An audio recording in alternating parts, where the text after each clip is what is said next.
And greetings from our mutual friends, Dr. Lee. Well, we supported him when he was at Bear Valley, and then we just kind of kept up with his work since then. And we've always family.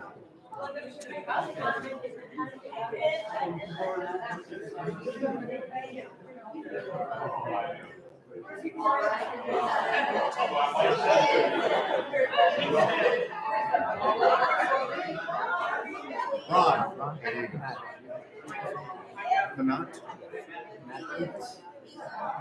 Not ooch, so it's not ouch. Ooch.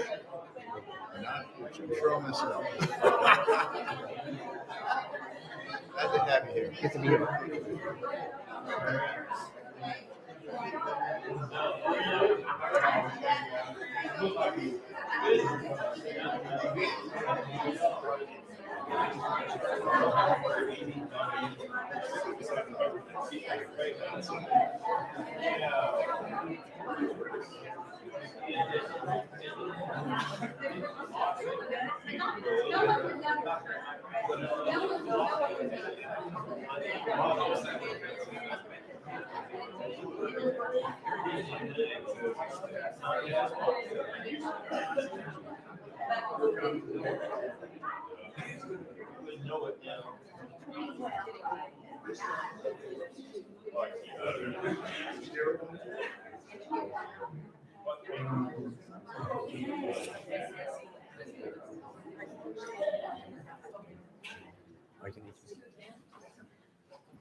Good morning. Good morning. Great to see everyone here this morning. And I know we have rain, we have dinner, we have a lot going on, but it is great that you've come here this morning for this class. This morning, Fanat Ouch will be, is that correct on the last name? Ouch. Fanat Ouch is giving a presentation of his work in Cambodia. And I know we'll all be uplifted. And if you would, just please give your attention to Fanat.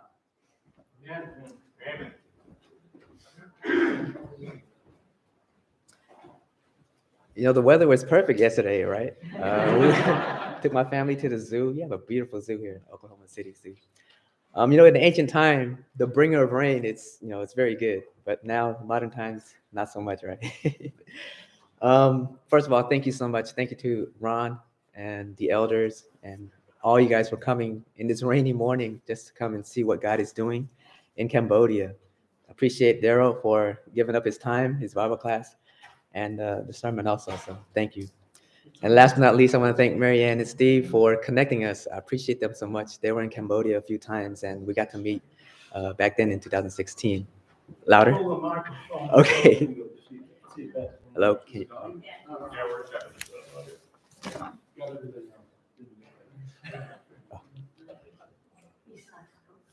Yeah.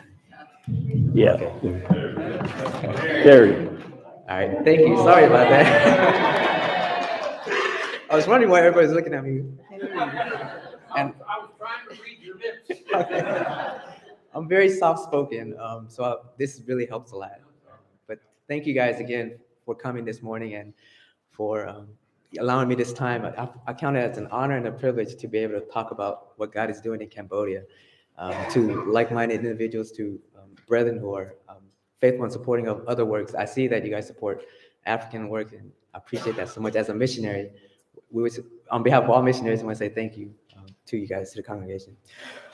As you can see, Cambodia, this is a typical picture. I took it in the morning when I was, this was in Siem Reap province. That's where the Angkor Wat temples are. I'll tell you more about that later on. That's a very major tourist attraction in Cambodia. In fact, that's the major industry to bring money inside the country. But this is a typical village in Cambodia. It looks like this rice paddy, and the nature is like that green. Oops. Let me give you a little background information about me. As you see up there, my name is Panat Uch. Okay. I know it looks like ouch, and I get that a lot. You know, my mom always told me to become a doctor. And, you know, can you imagine? I would get no patient at all, right? But I'm glad I didn't. Panat Uch is actually a Thai name. Both my parents are Cambodian. And the reason why it's a Thai name is because after the Khmer Rouge War, the Civil War, the Khmer Civil War, we were refugees. So 75 to 79. I don't know if you guys remember that after the Vietnam War. And my parents survived it. A little background information, my mom and her husband, they had 5 boys before they met me. Her husband was a chemist, and so the Khmer Rouge took him to execute him because he was an educated person. And my dad, he was serving as a Royal Army to help fight against the Khmer Rouge, but he had to hide his identity. His wife, they had 4 daughters and 2 sons, but his wife couldn't survive the Khmer Rouge, and so she died of sickness. So that's 6 and 5, and then so they came together, they met, and they married at that time, and they had me in Thailand in a refugee camp, and I was born in Thailand for like 3 months, and then so in 1981 we got UN status as refugees, and we came to America. So that's my background. So I grew up in the States all the way till I grew up in. Our first state was Utah, Salt Lake City. We were sponsored by Mormons. So that's, we're all Buddhists, and so when you're brand new to a country, you need help. That's the first introduction to Jesus, if you will, And then we moved to California, and then I grew up there for like Southern California. It's the biggest population of Cambodians, about 50,000 people there, yeah, in America. And then from California, from 92 to 2005, I was in Texas. Grew up, went to school there. I went to Southwest State Texas University, studied finance. And, still a Buddhist background. My family are Buddhists, but not practicing Buddhists. But I always heard about Jesus and seeing the example of, Christians who were so nice people. That's all I knew. And it wasn't until, a coworker of mine saw me reading all these leadership books for my work. And he says, why don't you start reading the Bible? That's like, that's where they get all their information from, their topic from. I was reading like a John C. Maxwell leadership book. He gets all his stuff from the Bible United, right? So, oh, really? So I like going to the source. So I started reading it and reading. I got interested, and that's how That's when I started searching, and so I read it and understand this. Back in 2004, that's when the Passion of Christ came out. The Mel Gibson movie, and I went to see it. I didn't understand it because at the end it showed the resurrection of Jesus, and that was it. it showed him rising up in the movie. The credits rolled down. Like, well, what happened after that? Because I didn't know anything. And my friend go, well, read the book of Acts. So I started reading Acts, and I got interested. And I started searching. Had all these questions about, normal questions. I went to different denominations. I went to Cambodian Baptist Church. I went to everything, everywhere. But then there was a Church of Christ right down the street of my mom's house in Austin, Texas, that I always drive past. It's a pretty big one. It has a preaching school, which I went to. I think I'll show you. And so I went there, and one of the students, the first year student, preaching student, asked me, "Do you have any questions?" I said, "Yeah, I have a lot of questions." And he was the only person when I asked the question that pointed me to the Bible with all his answers, and that's what stuck out. And that's why when Paul says in Romans 1:16, the power of God is the gospel for salvation. It's really in the Word, because I heard so many things about Jesus that when we started reading the Bible, it's like that's not actually what's in the Bible, and so that's what triggered me. That's what got me into becoming. And I studied after him, and then May 16th, 2005, that's when I got baptized. The same night in that church, which I went to school. It was a preaching school, and I asked him how to become a student. He goes, well, you have to be a full-time student. You can't work. All this stuff. You have to have support. I didn't know what that meant. I don't know what support is. All these terminology I didn't know, right? Because I'm just hungry. So I was reading all these. I see all the pamphlets. I was reading that, and then he said, well, you got to talk to the director and fill out an application. And it was during that time, I got baptized in May. My mom wanted me to go to Cambodia. It was for the first time going back. I got my U.S. passport. I applied for citizenship, got my passport. And we went, and she had a different plan. She wanted me to go and marry somebody from Cambodia, have a Cambodian wife. And I didn't know that. I thought I was just going for vacation. But when I went there, I noticed that there wasn't any churches of Christ. I saw all these different, denominational and stuff. I didn't see any of the Lord's church there. So in my mind, I'm a new Christian. So where do I worship? I said, I got to come back to Cambodia and do something. That's just in my mind. And then when I came back in July, I enrolled in school, and I didn't know anything at all. I didn't know what a concordance was. But after 2 years, finished the full-time school, preaching school, and I wanted to come back to Cambodia. I graduated in 2007 in July, and I raised support. I got a one-way ticket by myself. Everybody thought I was crazy. Like, what are you doing going to Cambodia? My parents didn't agree, but of course, now they're okay. But before, they were so worried. So I went by myself, and I met my wife, Jadiat. She was the first convert I met. When I went to Cambodia, I went to Siem Reap, the country of the capital. And there was not a church there yet. It started in the village, and I wanted to go and just bring new people in. So I went and got a job as teaching English at a private school, and my wife was a librarian there. And I said, hey, I'm new here. Can you show me around and a good place to eat? And she's like, yeah, how can I contact you? So can I have your phone number? So she asked me for my phone number, but I didn't ask her. That's my side of the story. So then I invited her to church. She didn't come the first time, and then she came the second time, and she started coming. We had Bible studies, and then after that, the rest is history. She was my first convert, and we started the church there in 2007. We've been next month will be our 15-year anniversary. So in March, I'm happy. I'm excited about that. And we have 2 children. They're in Bible class right now. Here, Kate Sanik, she's my oldest daughter. She's 13 years old, and Javan, he's 11. And they were both born in Siem Reap, Cambodia. We've been raising them there in Cambodia, and hopefully they don't want to come back to America soon, because I think I like the atmosphere, the family type atmosphere in Cambodia, to raise them up in Cambodia. That's our plan. They all have U.S. passports. They're all citizens. We're all citizens here, so they can stay here if they want. But my family's like, why are you not taking them to school here? It's free and all that. We have to pay and all this stuff. But anyway, because they don't understand what we're trying to do in Cambodia. My school, Southwest School of Bible Studies in Austin, Texas. The work that I'm working in right now is Cambodia, and I've been there for 16 years since 2007, and I'm planning to stay at least another 10 years in Cambodia. Why? Because if I just told you my background. I've been blessed. Out of all the Cambodians that went through all that crisis in Khmer Rouge, our family were able to go to live in America for 26 years. Because I left in 2007, I was like 25, 26 years old.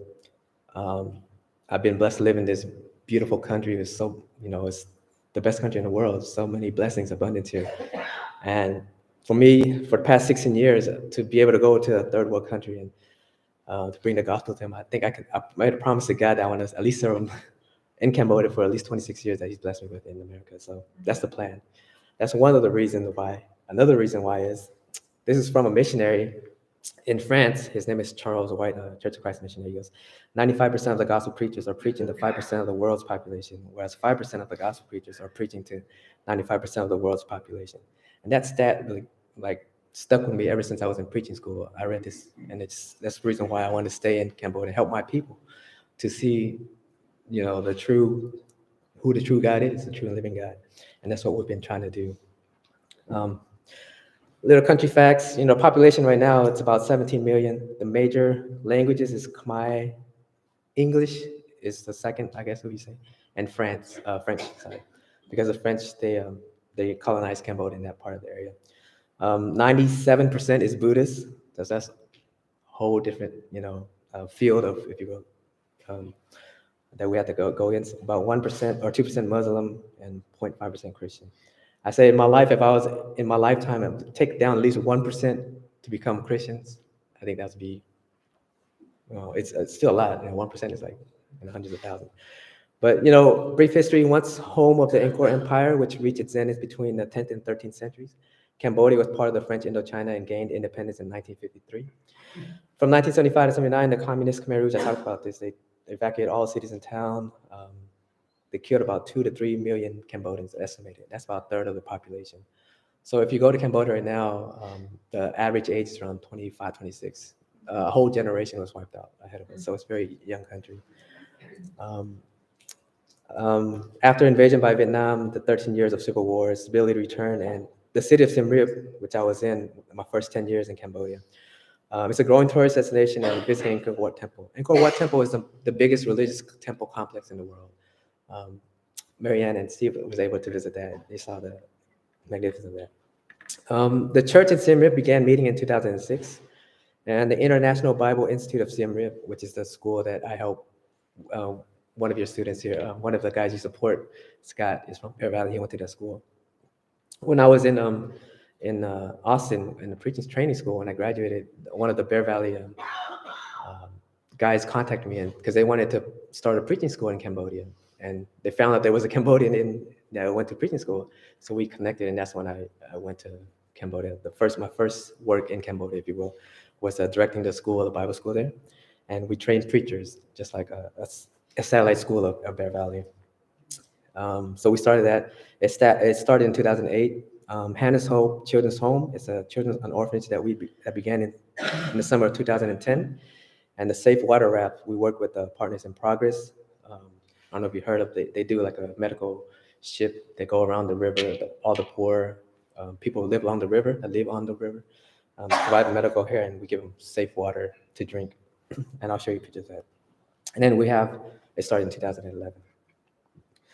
This is a profile of the church. This is a family of the preachers there, the local preachers.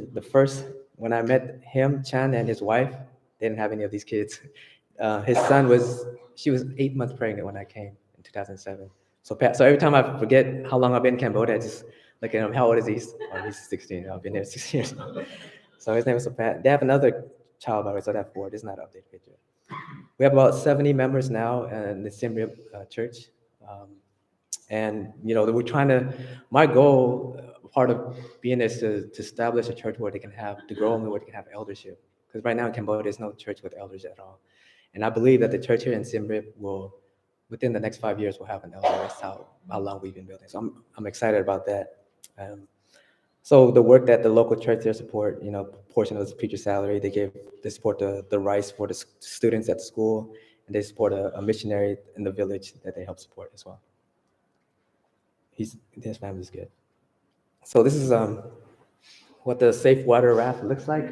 So this is a raft with water filtration system, and the community provides safe water to drink because they drink that water that you see right there, and they bathe in there, and they do everything with that water. So we got in touch with an organization that does this, and they help. And now we gave it to the community. We use it to help to outreach as well. We use it to train our students that went to a preaching school there to go and help evangelize it. So it's been a good work. Typical village in Cambodia. They're giving out students going out and just doing benevolent work.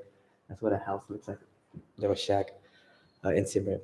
And then this bottom thing, it's a tuk-tuk. Marianne knows about the tuk-tuk. It's like a carriage with a motorcycle, And this one is specifically made for the disabled, the people who can't travel, because in Cambodia, there's no healthcare, there's no nothing. If you're disabled, have a disability, people just forget about you, and you're just left to yourself.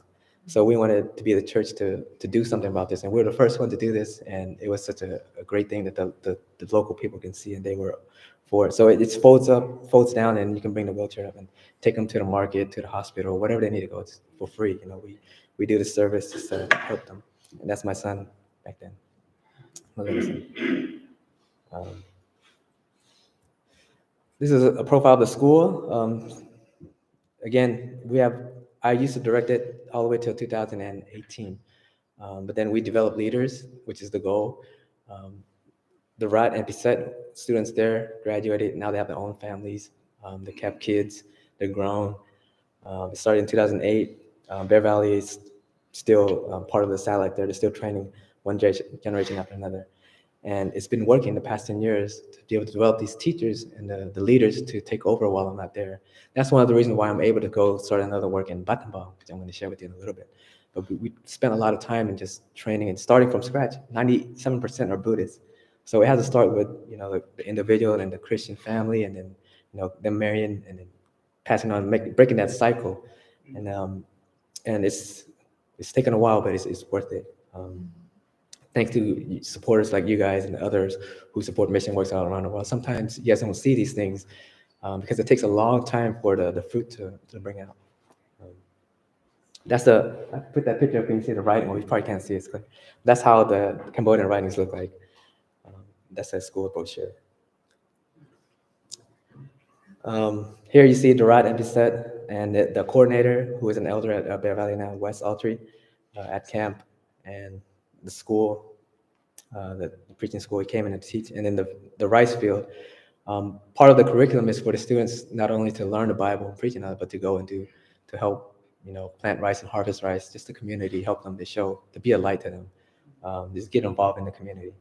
So it helps with showing that Christians who believe in the Bible, we care about other people. It's not just a Buddhist thing or whatever. To the Buddhists, it's unnatural for them to see this because their philosophy is self. It's all about workspace. You depend on yourself.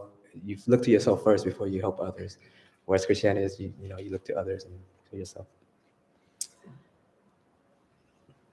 This is Hannah's Hope Children's Home. Ravi and his wife.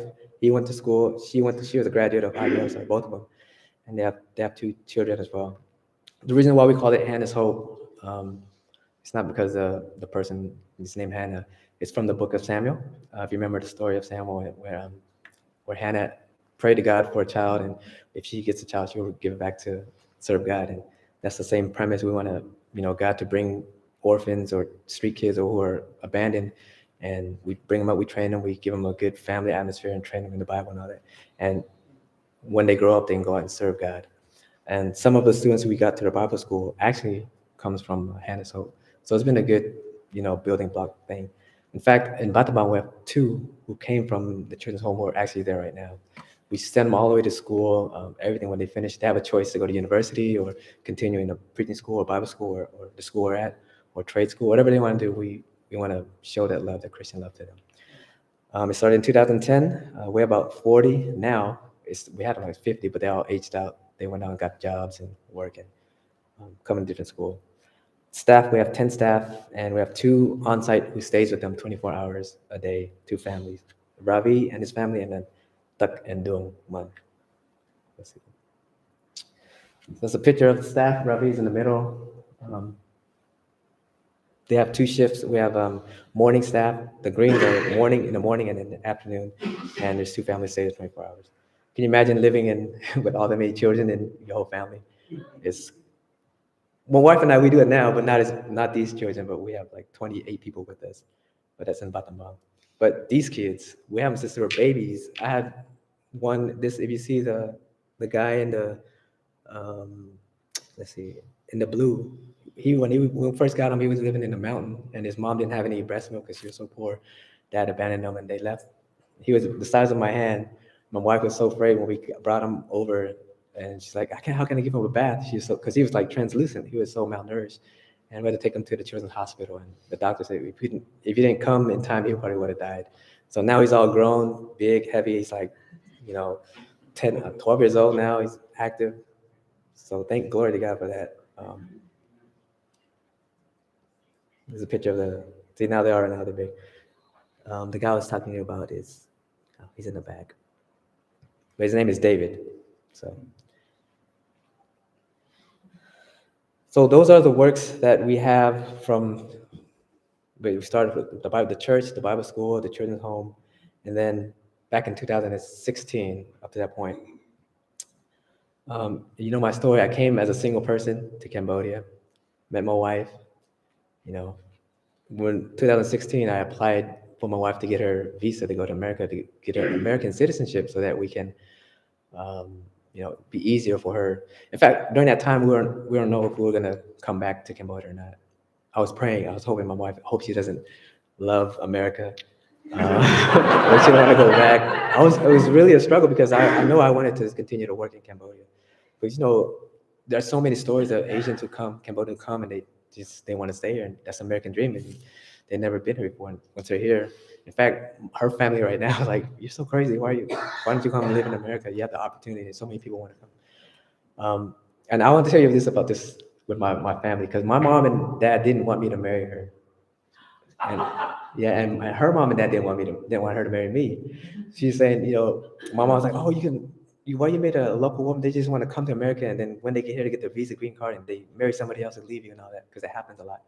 That's what they were telling. My mom was saying that, and her mom and dad was like, "We gonna marry that guy? He probably got a wife in America. They come here to play around with you and all that stuff." So we were able to prove them wrong. 15 years of marriage, and so it's good. But I was generally concerned, because that's the reason why I waited so long to apply for a visa, because I knew that could be a temptation. People is normal, to the certain lifestyle. But I'm glad that she went through the Bible school. I made sure she went through the Bible school and get her mind right, spirituality right, and she's like right now she want to go. She can't wait to go back to Cambodia. She want to go back. But yeah, so when I look at the scripture in Mark chapter 10, verse 29 and 30, the promise that Jesus made, it really spoke to me, because when I first came to Cambodia, I didn't know anybody. But when I left, I had all these over 100 people that God blessed me with, new families, new children, and everybody was there. I'm like, wow, it's so amazing. And if this promise, this physical promise has been fulfilled, imagine the spiritual promise that God promises us. That's encourages so much.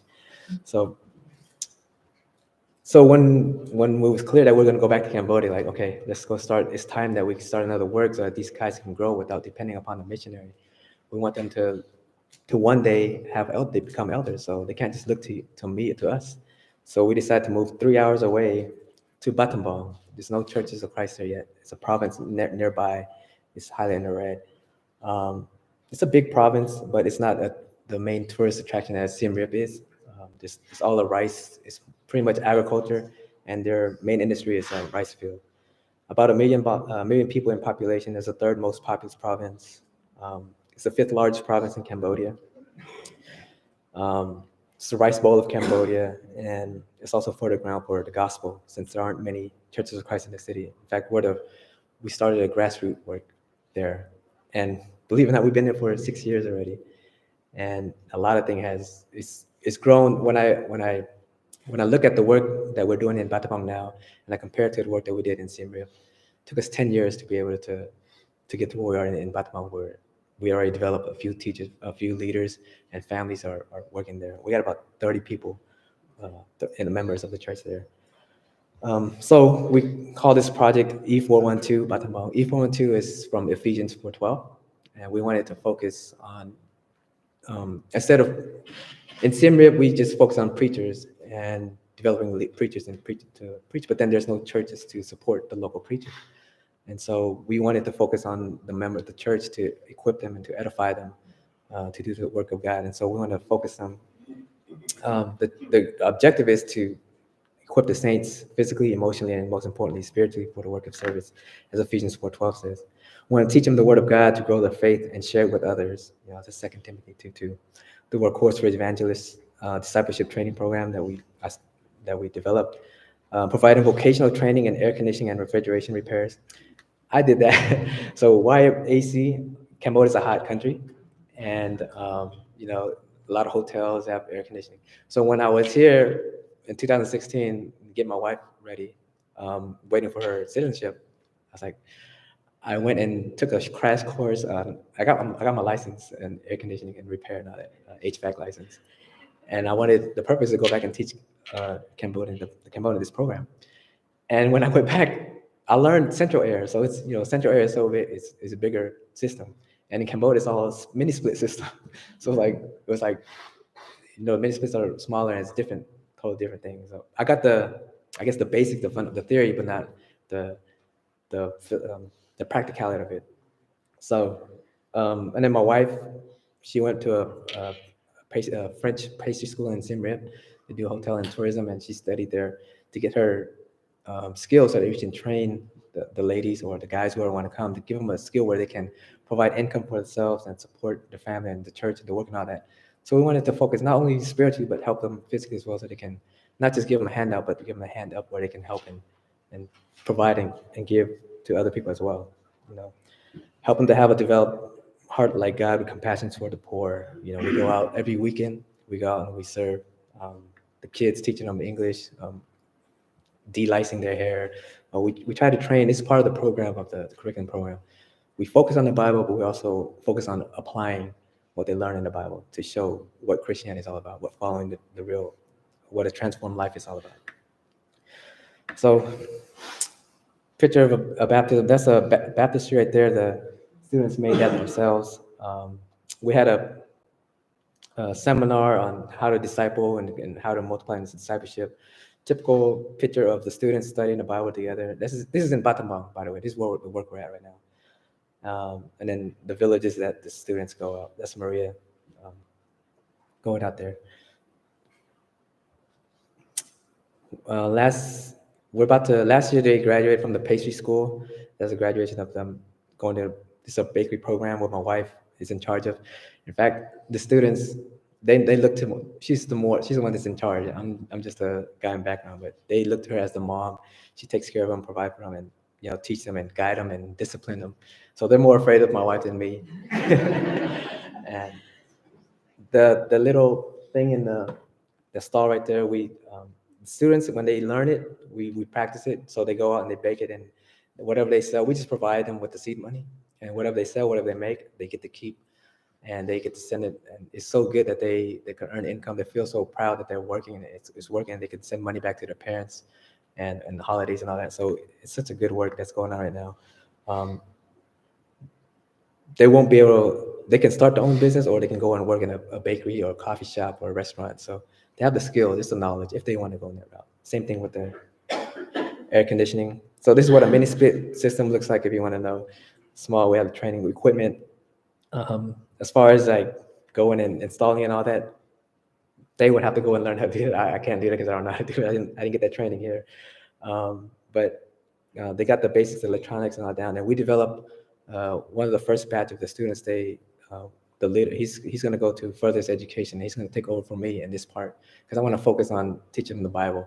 Right now, it's just me and my wife, and we're developing leaders. We have 2 now. In fact, that's the reason why we're able to come to America, because we trust it. Hopefully, after 6 years, they can take care of all the stuff while we're here for a month. So that's the work, what we're doing in Battambang right now. And we're praying that this work continue to go on. And again, what I see and what we're doing in Battambang, Cambodia right now, the mentality is totally different, because when they grow up, when they're able to support, churches can support the local preachers, where they don't have to get support from overseas, where it's always dependent on that, because they won't be able to have elders. And that's the reason right now, is because everybody's just want to, there's no eldership, no leadership to focus on that area. And hopefully, Lord willing, we will have the first church with an elder in Cambodia since Christian missionaries went there. So how can you help?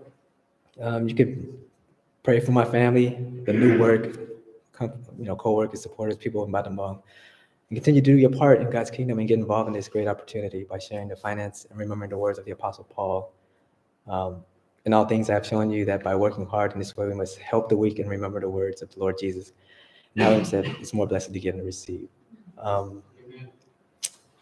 This is right now we have 2,800 per month raised. This is the breakdown of what is needed. If you could help in any way, that'd be really good. I'll take questions now. If you have any questions about the work or what you need. So, whatever time we have. I mean, how much time do I have left to go? I know you said at the beginning, the population, what is the population again of Cambodia? 17 million right now. Oh, Yeah. Our neighboring in Thailand is like 40 something million. It's because of the civil war. It cut a lot of people down. So, yes, sir. What is the view of the church there? Is there persecution? You mentioned, I think, 97% Buddhist, Yes. is that right? And so the church being so small, is it safe? Is it? Yes, believe it or not,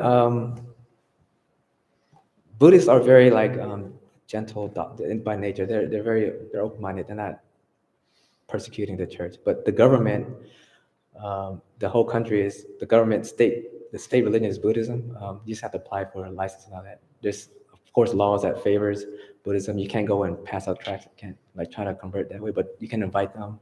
You can have study with them, and most of the people in Cambodia are very. I want to say they can sit down. They'll listen, but inside, what they're thinking, but they're not gonna shun you. No, they're very Very kind. gentle people. There you go. I was looking for gentle. They're not very confrontive, non-confrontative. Yeah. So, but people always ask me, how do you start? And I'll talk a little bit more in my lesson next hour. The power is in the Word of God. I was a Buddhist. It's the Word of God that pricks our hearts. So this is about getting them, getting their attention, their interest. Well, why is this guy living this way, or why is he doing that? And then you can start sharing the gospel with them. It's like, why you coming from America? What are you doing here, living here? So it always opens up the conversation. Any other questions?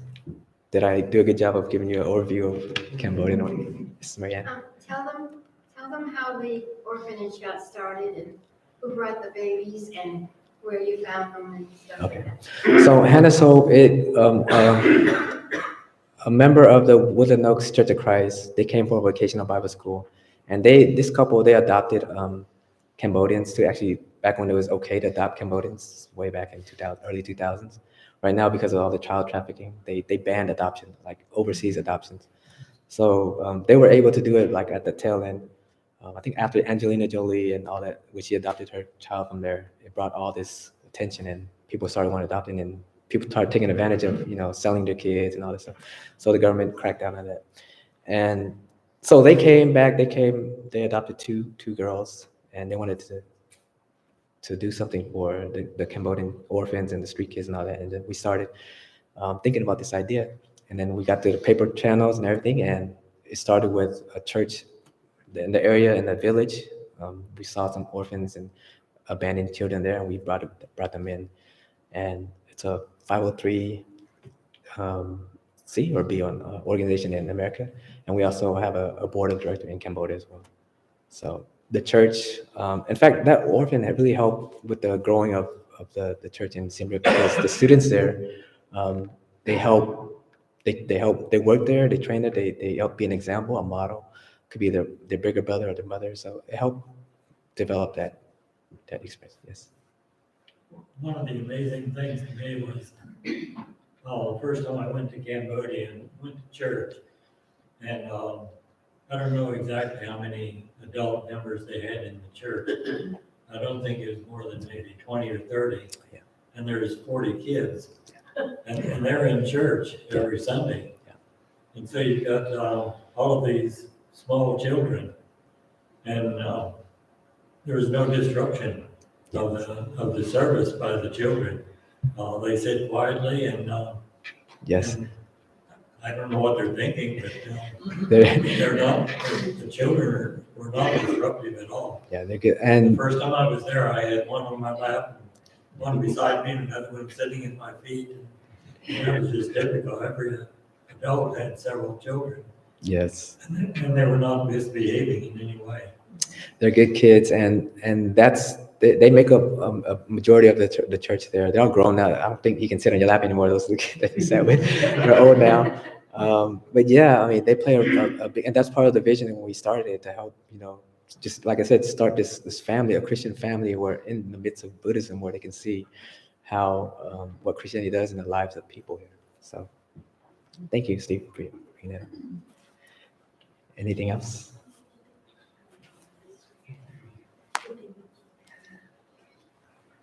Are there other people working in Cambodia from the church? Are there other missionaries there? There are. Most of them are in the capital in Phnom Penh, though. I mean, in fact, all of them are. I'm the only one that was in Siem Reap and then now in Battambang. So, but most of the missionaries are in Phnom Penh. There's a Sunset School, preaching school there in Phnom Penh, and then other American missionaries there from other parts of the Brotherhood. But as far as Battambang, just me, and Siem Reap right now, just no missionary there. Just the work that we started there, the local. I call them local missionaries. So, yeah. The capital is Phnom Penh, and there's about 3 million people there. It's very developed.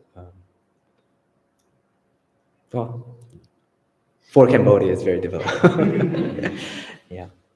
Did you guys get to go, Marianne? Did you guys go to the capital? Was that- You didn't get to go to the capital, right? You stayed in Siem Reap. No. Right. Just Siem Reap. So, But the orphanage got to my heart because I remember you told me that you had no intention of ever adopting them out. Right. That they were there forever, and you were going to raise them to be Christian. Yeah. And you handled that whole thing in a Christian way, and the kids all loved you. Well, they loved us too when we were there. We went, and it was wonderful. We went 2 or 3 times to see the kids. And tell them about the boy, Sabine. Sopian, yes. About what you had to do for him. Yeah, so Sopian, he's one of our that we took in. We got him when he was like 5 or 6 years old. He was raised in the hospital because when he was born with a birth defect. It's called bladder exstrophy, where his bladder it was open up, his belly was open up, and he didn't have. So we had to get surgery, and it's so. The hospital, they raised him all the way till he was 5, and then when our kids get sick, they go, this hospital is free for all children in Cambodia. And it's, I think a Swiss guy that is in charge of that. But when they saw how good we took care of the children that came, we went above and beyond, the staff did, they approached us and said, hey, can you take him? Because his parents abandoned him. We don't know where his parents are. He's been living here in the hospital. And it'll be good for him to be with other children. And at the time, we didn't have any. We can't take kids. We can have professional to take care of us when it's a major issue like that. But we took him in anyway. The board didn't want to. We took him in anyway, and he has to get. So far, he's taken 4 surgery. We were able to go to Vietnam, our neighboring country. It's called the FV Hospital, French Vietnam Hospital. It's a private hospital, and for some reason, the doctor, he said, hey, you know what, it'll be cheaper, or it'll be better if you can take, he felt compassion, I guess, for what we did with the kid. He said, there's a team of doctors from Italy that they specialize in urology. The urologists, they specialize in this type of surgeries and stuff. They come twice a year. You might want to contact them. And so, I could see the hand of God working this. So we contacted them, they come. Cambodia, I don't know, Cambodia and Vietnam, neighboring countries are always like this because of the history and all that. But they were so nice, they were so friendly. We thought that they were going to be prejudice and all that stuff, but so very nice to us, took care of the kid. And these doctors are Italian, and they come every month to help poor children who can't afford medical issues, that have major problems like that, especially in the area of their urology area. And so we're able to help. Normally that surgery that he would have to do would be in the hundreds of thousands of dollars.